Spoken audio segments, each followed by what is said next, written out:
আসসালামু আলাইকুম। আজকের ভিডিওতে আমরা দেখব কিভাবে আমরা ডিফারেন্ট ভাবে আমাদের অ্যাপগুলোকে ইনস্টল করতে পারি অথবা ইনস্টল ছাড়াই আমাদের অ্যাপগুলোকে রান করতে পারি।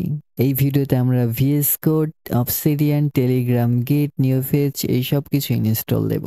আমরা প্রথমেই যে জিনিসটা দেখব সেটা হচ্ছে আমাদের পরিচিত সফটওয়্যার ম্যানেজার। এর জন্য আমরা আমাদের মেনুতে ক্লিক করব। এরপর আমরা এখানে সার্চ করতে পারি সফটওয়্যার ম্যানেজার লিখে। সফটওয়্যার ম্যানেজার থেকে ফাস্ট ডাউনলোডের জন্য আমি পূর্ববর্তী ভিডিওতে দেখিয়েছিলাম কিভাবে মিরর চেঞ্জ করবেন। সেটা যদি না জেনে থাকেন তাহলে এখানে ক্লিক করুন, তারপরে সফটওয়্যার সোর্স। এখানে আমাদের পাসওয়ার্ড যাচ্ছে।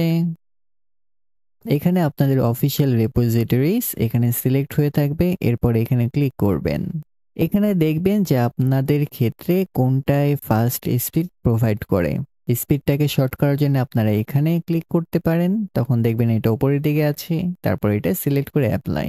বেস নোবেলের ক্ষেত্রেও এখানে ডাবল ক্লিক বা সিঙ্গেল ক্লিক করতে পারেন, তারপর এটাকে সর্ট করবেন। এখানে যেটা সবচেয়ে বেশি স্পিড দেখাবে সেটা সিলেক্ট করে অ্যাপ্লাই। এরপর click here to update the APT cache. এরপর আমরা এটাকে ক্লোজ করে দিতে পারি। আমাদের মিরর অনুযায়ী আমাদের ক্যাশটা জেনারেট হবে।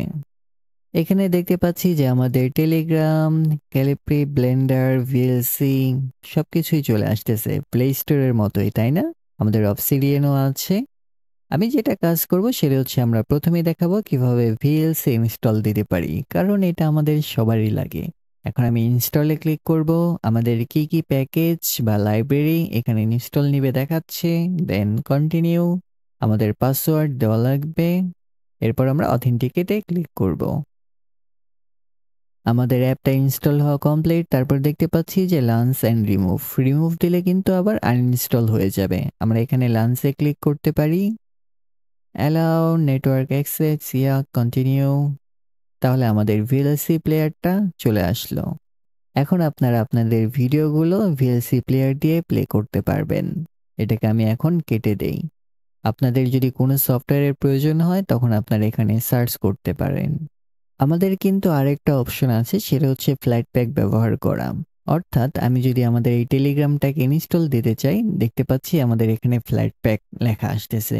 অর্থাৎ আমাদের এপিটি হচ্ছে আমাদের একটা প্যাকেজ ম্যানেজার। যদিও এটা আর্চের মতো ব্লিডিং এজ না, অনেকেই এপিতে পছন্দ করে না, সেক্ষেত্রে আপনারা ফ্ল্যাট প্যাক ব্যবহার করতে পারেন। ফ্ল্যাট প্যাক তার নিজস্ব লাইব্রেরি ব্যবহার করে, এর কারণে আমাদের অ্যাপের সাইজটাকে একটু বেশি মনে হতে পারে। তখন আপনারা এখানে ইনস্টল দিবেন। যদি একাধিক ভার্সন থাকে তখন এখানে ড্রপ ডাউনের মাধ্যমে সিলেক্ট করতে পারবেন। আমি একটা দেখিয়ে দেই আসলে কোনটা আছে। আমরা যদি গিম্পে যাই, দেখতে পাচ্ছি এখানে একটা ড্রপ ডাউন আছে, অর্থাৎ আমরা চাইলে সিস্টেম প্যাকেজ ইউজ করতে পারি অথবা ফ্ল্যাট প্যাকও ইউজ করতে পারি।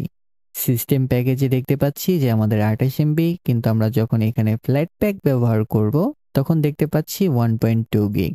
এর মানে হচ্ছে আমাদের সিস্টেম প্যাকটা আমাদের লিনাক্স মিন্টের সিস্টেম যে লাইব্রেরিগুলো আছে সেটা ব্যবহার করে, কিন্তু আমাদের ফ্ল্যাট প্যাক একটা সেপারেট কন্টেইনারে তার সম্পূর্ণ লাইব্রেরি বা প্যাকেজগুলো প্রোভাইড করে থাকে। এর কারণে এর সাইজটা একটু বেশি হয়ে থাকে। এর একটা সুবিধা হচ্ছে আপনাদের এনভায়রনমেন্ট কখনোই ব্রেক করবে না। এখন আমরা দেখব কিভাবে আমরা ডেভ প্যাকেজ দিয়ে আমাদের ভিএস কোডটাকে ইনস্টল দিতে পারি। হ্যাঁ, অনেকেই ভিএস কোড পছন্দ করেন না, অবশ্যই কোডিয়াম ইউজ করতে পারেন। তবে শুধুমাত্র ইনস্টল কিভাবে দেওয়া লাগে সেটা দেখানোর জন্যে এটা করাই যায়। আমি আমার ফায়ারফক্সে যাব, এইখানে ভিএস কোড লিখে সার্চ করব। তাহলে আমাদের ভিজুয়াল স্টুডিও কোড এটা চলে আসতেছে। নো মোর ট্রান্সলেশন নিডেড, আমরা এখানে ক্লিক করব। এখানে দেখতে পাচ্ছি যে আমাদের ডাউনলোড ফর লিনাক্স, আমরা দেবটাকে ইনস্টল দেব। এর কারণে download VS Code page, if you visit I know what is going on, advance accept রিস। এখানে আমরা ক্লিক করব। দেখতে পাচ্ছি যে আমাদের এটা ডাউনলোড শুরু হয়ে গেছে। এখন আমরা জাস্ট এই ফোল্ডার আইকনে ক্লিক করতে পারি, বা আপনারা ডাউনলোড ফোল্ডারে চলে যেতে পারেন, সেখানে ফাইলটাকে খুঁজে পাবেন। আমি এটাকে ক্লোজ করে দেব। আমরা এটার মাউসের রাইট ক্লিক করতে পারি, দেখতে পাচ্ছি যে ওপেন উইথ প্যাকেজ ইনস্টলার। এখানে ক্লিক করলে দেখতে পাচ্ছি যে আমাদের উইন্ডোজের মতো ইনস্টল প্যাকেজ এটা চলে আসছে। আমরা জাস্ট এখানে ক্লিক করলে এটা কিন্তু ইনস্টল হয়ে যাবে। পাসওয়ার্ড দিয়ে এন্টার দিবেন। ডিটেলসে দেখতে পারেন আসলে সে কি করতেছে মাইক্রোসফট, এবং আমরা কি আমাদের এপিটি রেপোজিটরিতে এটাকে অ্যাড করতে চাই কিনা। Yeah, for future update will need it, এবং আমাদের ইনস্টলেশন ডান।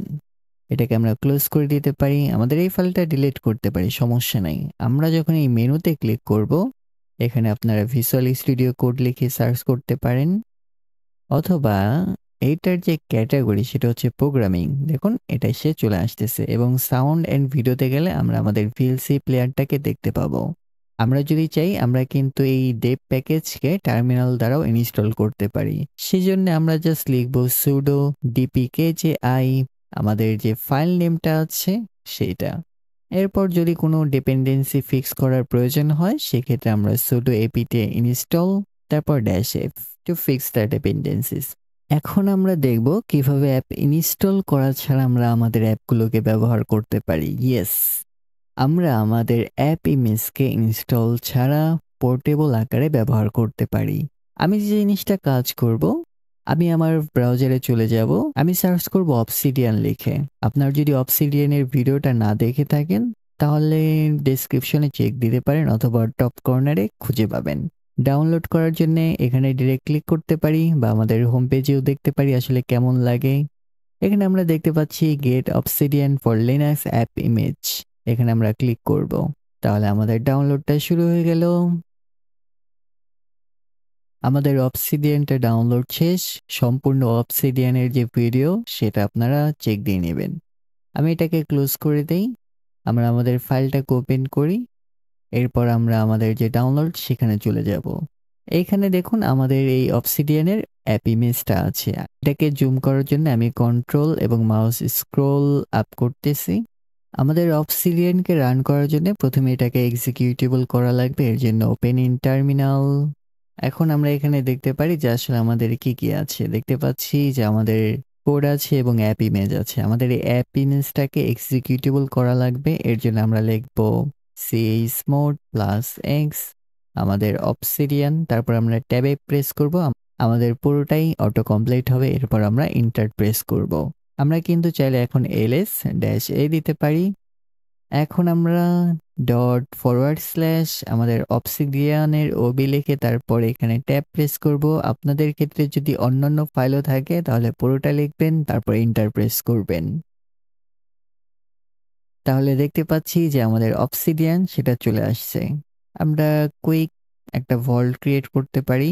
আমাদের নোটস ব্রাউজ, এটাকে আমরা কোথায় রাখবো? আমরা চাচ্ছি যে আমাদের ডকুমেন্টেই থাক, একটা নতুন ফোল্ডার হোক, সেটা হচ্ছে নোটস, এবং সিলেক্ট এবং ক্রিয়েট। তাহলে আমরা আমাদের অবসিডিয়ানকে দেখতে পাচ্ছি। অবসিডিয়ানের ফুল ভিডিওর জন্য আপনি কর্নারে ভিডিওটা দেখতে পারেন এবং ডেসক্রিপশনে আমি দিয়ে দেব। আমরা আমাদের অ্যাপ ইমেজকে আমাদের ফাইলের যে কোনো স্থান থেকে ওপেন করতে পারি, কিন্তু আমরা আমাদের মেনুতে অবসিডিয়ান লিখে সার্চ করব।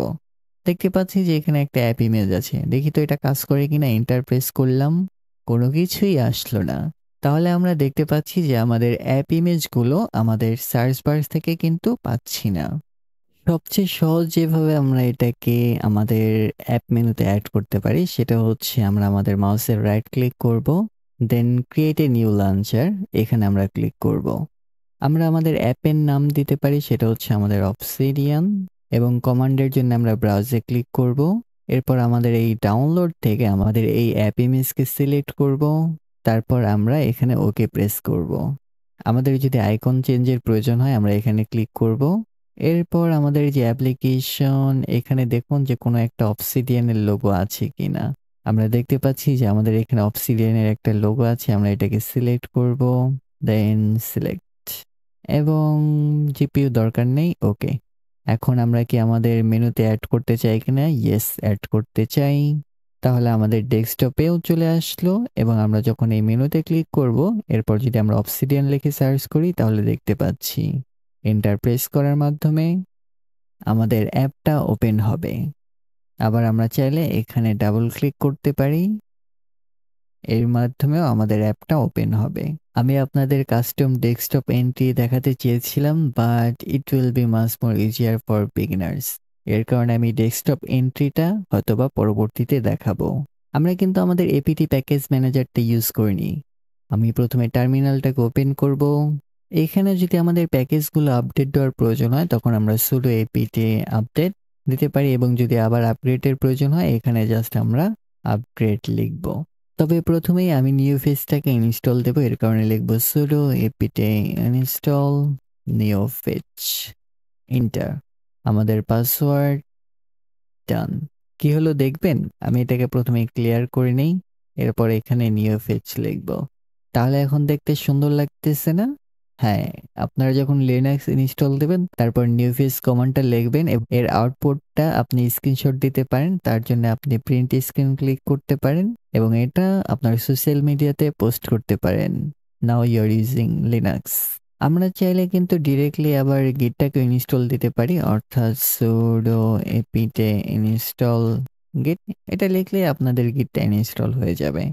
তবে গিট নিয়ে আমার একটা সেপারেট প্লেলিস্ট থাকবে।